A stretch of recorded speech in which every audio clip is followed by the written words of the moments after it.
जदयू मान लिया है और नीतीश कुमार मान लिए हैं कि जब तक हम हैं सीएम एनडीए गठबंधन के हम ही हों। नमस्कार, श्रोतों के डिजिटल प्लेटफॉर्म पर आपका स्वागत है। मैं हूं प्रशांत। बिहार में विधानसभा चुनाव का समय तिथि तो नहीं घोषणा हुई है, लेकिन उसका जो एक पूर्व निर्धारित समय है वो जैसे जैसे नजदीक आते जा रहा है, नेताओं की बयानबाजी और उनकी गतिविधि बढ़ रही है। हाल ही में लोजपा सुप्रीमो और केंद्रीय मंत्री चिराग पासवान ने बिहार बुला रहा है की बात कही है। अब उनके इस नारे के पीछे, उनके इस कथन के पीछे उनकी क्या मंशा है? दिल्ली की राजनीति छोड़कर क्या चिराग बिहार की राजनीति करेंगे, क्या कुछ करेंगे, इस बात पर आज विशेष पड़ताल करते हैं वरिष्ठ पत्रकार सत्यपाल श्रेष्ठ जी के साथ। सर, बहुत बहुत स्वागत है आपका। चिराग पासवान एक बड़ा फैक्टर बिहार के चुनाव में रहते हैं। उनके पिता रामविलास पासवान की जो विरासत है पासवान राजनीति की, उसको चिराग कैरी कर रहे हैं। अभी हाल ही में चिराग ने बिहार बुला रहा है कहा है, क्या इसके मायने हो सकते हैं? एक, चिराग दिल्ली की राजनीति छोड़कर बिहार की राजनीति करेंगे। दूसरा, चिराग इंडिपेंडेंट लड़ेंगे, सबके मतलब 243 सीट पर, चूंकि आजकल एक फैशन सा चल गया है कि 243 पर हम लड़ेंगे। और तीसरा, क्या पहले के मुकाबले वो अधिक महत्वाकांक्षी हो जाएंगे? क्या क्या कहना चाहेंगे? क्योंकि इस बिहार बुला रहा है कि पहले चिराग पहले से ही बिहार फर्स्ट, बिहारी फर्स्ट की भी बात करते रहते हैं। बिल्कुल, देखिए, एक थोड़ा पहले अगर हम लोग इसको समझें कि बिहार में जो तिकड़ी थी लालू प्रसाद, नीतीश कुमार और रामविलास पासवान, तो रामविलास पासवान मुख्यमंत्री बनने से वंचित रह गए। तो ये टीस रामविलास पासवान साथ लेके गए, लेकिन चिराग पासवान को उसकी स्मृति देकर गए कि हम तो नहीं बन पाए, लेकिन समय रहते उन्होंने अपने बेटे को ही विरासत दे दी, अध्यक्ष बना दिया, अपनी सीट दे दी, माने एक ढंग से कि बिल्कुल सेटल करके गए। ये तो बड़ा ही दिलचस्प है। तो सेटल करके गए और उसके बाद की पीढ़ी जो शुरू हुई, जैसे लालू प्रसाद के पुत्र तेजस्वी यादव जो मुख्यमंत्री की कतार में बिल्कुल सीएम इन वेटिंग हैं, अपनी पार्टी के प्रबल दावेदार हैं या गठबंधन के प्रबल दावेदार हैं। बिल्कुल। और नीतीश कुमार के पुत्र राजनीति में नहीं है, लेकिन रह के चीजें कुलाचे मार रही हैं। जब तक जो है उनको आगे पीछे लाने का प्रयास उनके दल के नेताओं द्वारा किया जा रहा है। तो तीसरे बचे सबसे मैंने समझिए कि एलिजिबल बैचलर चिराग पासवान थोड़े स्टाइलिश हैं, फिल्मी दुनिया में उनकी पृष्ठभूमि रही है। मैंने हुल्की बुल्की मार चुके हैं जी।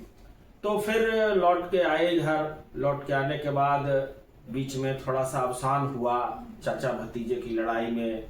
फिर इनके अच्छे दिन आए। तो अच्छे दिन आने के बाद जो बिहार की राजनीति में मान लिया गया है Nitish Kumar taken for granted, ये बात कहीं ना कहीं कुछ नेताओं को खल रही है। देखिए, राजनीति में कोई चीज सब कुछ सामान्य नहीं होता, ना सामान्य होता है, ना स्थायी होता है। मुर्दे को न मरने दिया जाता है, न जीने दिया जाता है। अपने हिसाब से उसको जिलाया जाता है, अपने हिसाब से उसको मारा जाता है।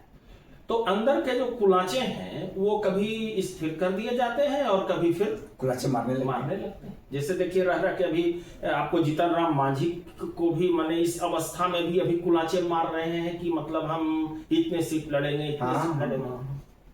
परिणाम जो हो, तो उसी आलोक में चिराग पासवान का बिहार बुला रहा है, एक बड़ा फैक्टर है। ये देखिए, भाजपा के लिए सिरदर्द नहीं है ये डायलॉग। ये डायलॉग जदयू और नीतीश कुमार के लिए सिरदर्द है, क्योंकि जदयू मान लिया है और नीतीश कुमार मान लिए हैं कि जब तक हम हैं सीएम एनडीए गठबंधन के हम ही हों। तो आप फिट और फाइन आप हैं कि नहीं हैं, ये सेकेंडरी हो जा रहा है। तो ये बात दूसरे दलों को लग रहा है कि आखिर क्या कारण है कि सिर्फ नीतीश कुमार ही रहेंगे, जबकि अगर जातीय समीकरण आप देखेंगे नीतीश कुमार और चिराग पासवान का, तो चिराग पासवान के वोट ऑफ परसेंटेज ज्यादा है उनके पास, माने एक जाति का। अब है कि बाकी जातियां कितनी उनके साथ हैं ये मायने रखता है कि चिराग पासवान के अलावे किस किस जाति को अपने साथ ला सकते हैं। और ये प्लस पॉइंट नीतीश कुमार के साथ है कि कुर्मी और कोयरी के अलावे उनके साथ कुछ जैसे मुस्लिम भी हैं, कुछ पिछड़ी जातियां भी हैं, कुछ दलित महादलित भी हैं और नीतीश कुमार ने प्रदेश के लिए लंबे समय तक काम भी किया।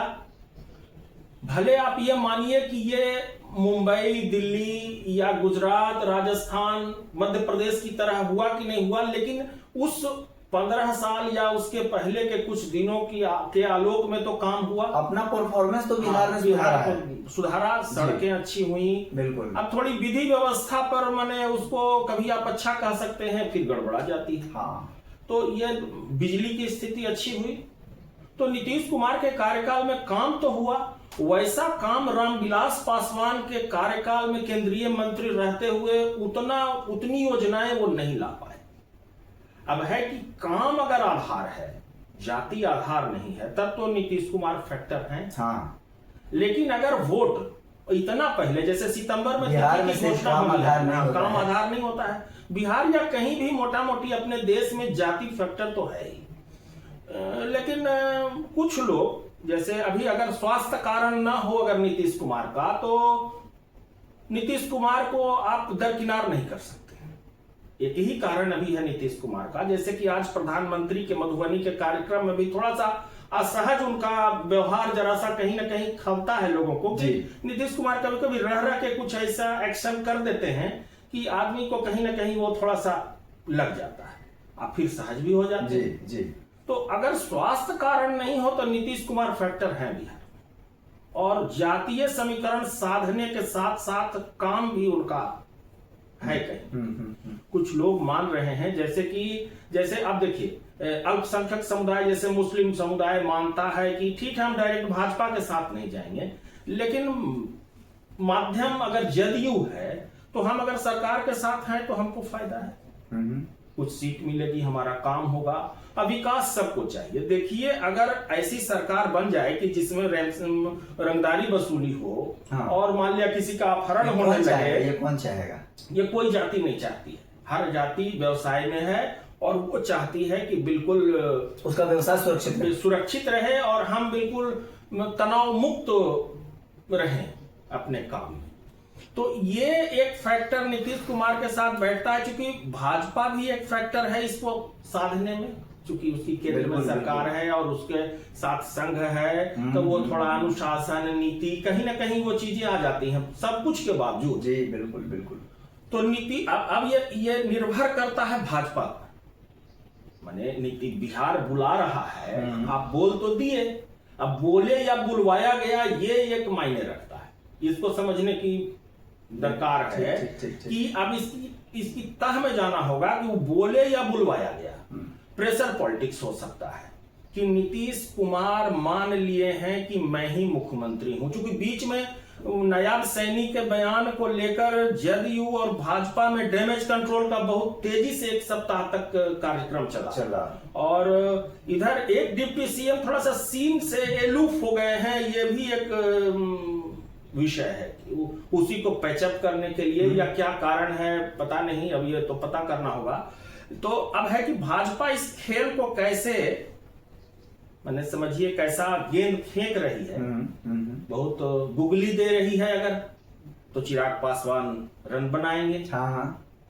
अगर बहुत तेज गेंद वसीम अकरम की तरह अगर कहीं फेंकेंगे, इमरान खान की तरह फेंकेंगे तो थोड़ा भय होगा। लेकिन पिछले पे तो गुगली चिराग ने दे दिया नीतीश कुमार को। नीतीश कुमार को नहीं, नीतीश कुमार के लिए तो बिल्कुल सिरदर्द हो गए थे पिछले विधानसभा चुनाव में। वो हनुमान बन के भाजपा के साथ रहे, लेकिन नीतीश कुमार को तो उन्होंने साइज में कर दिया। भले वो मुख्यमंत्री हैं, वो एक समीकरण के तहत जैसे उनकी संख्या 70-80 सीट लाने वाली जदयू अगर 43 पर है तो उसमें चिराग का रोल है। हाँ, लेकिन इस बार के लोकसभा चुनाव में जदयू की जो सीट है वो मायने रख रही है, वही इनको बनाए हुए है बिहार में सीएम कैंडिडेट। लोकसभा में जो सीट है नीतीश कुमार की, वही चिराग पासवान को बिहार बुला रहा है कि डायलॉग को बाधित कर रहा है। अच्छा। इसको बेसिक बात जो है, क्योंकि इस बार भाजपा चिराग को बैटिंग नहीं कर रही नहीं, क्योंकि ये मायने रख रहा है कि अभी नीतीश कुमार का फैक्टर केंद्र की सरकार चलाने में महत्वपूर्ण उनकी भूमिका है, तो नीतीश फैक्टर वहां है। तो नीतीश फैक्टर वहां है तो कुछ तो आपको देना होगा यहाँ कि चेहरा हमारे आप हैं। ऐसा नहीं कि दूसरा चेहरा प्रदेश में नहीं है, मोदी जी के चेहरे पर दिल्ली का चुनाव जीता गया, बिहार का चुनाव भी जीता जा सकता है। मोदी जी का ऐसी स्वच्छ छवि है। और अभी हो सकता है कि पाकिस्तान पर हमला भी एक प्रबल होता जा रहा है। जिस तरह से आज मोदी जी ने अपने मधुबनी की सभा में कहा है कि कल्पना से अधिक बड़ी सजा देंगे और कुछ कार्रवाइयां हुई भी हैं जी। जैसे बहुत सारे सबसे पहले सिंधु जल समझौता को रद्द कर दिया गया, को बुला लेना और भी बहुत सारे चल रहे हैं। तो फैक्टर अब निर्भर करता है भाजपा की इसको कैसे इस खेल को वो खिला रहे।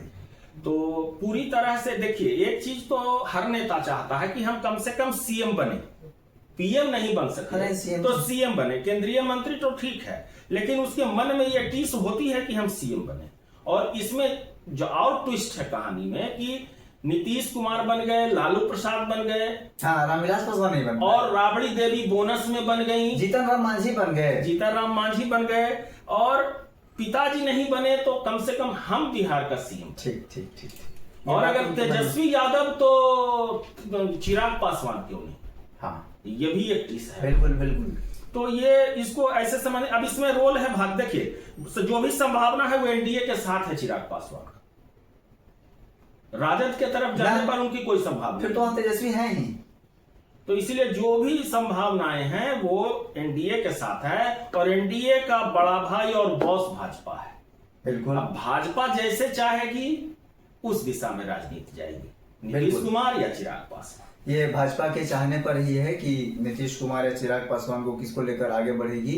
बहरहाल चिराग के बिहार बुला रहा है वाले बयान से जाहिर तौर पे नए समीकरण बनने के संकेत मिलने लगे हैं। चिराग पासवान पर हम आने वाले समय में और भी उनके जो राजनीतिक आयाम है उस पर परिचर्चाएं करेंगे। बहरहाल आज की वीडियो में इतना ही। देश दुनिया की बाकी खबरों और उस पर जुड़े विश्लेषण के लिए बने रहिए हमारे साथ। नमस्कार।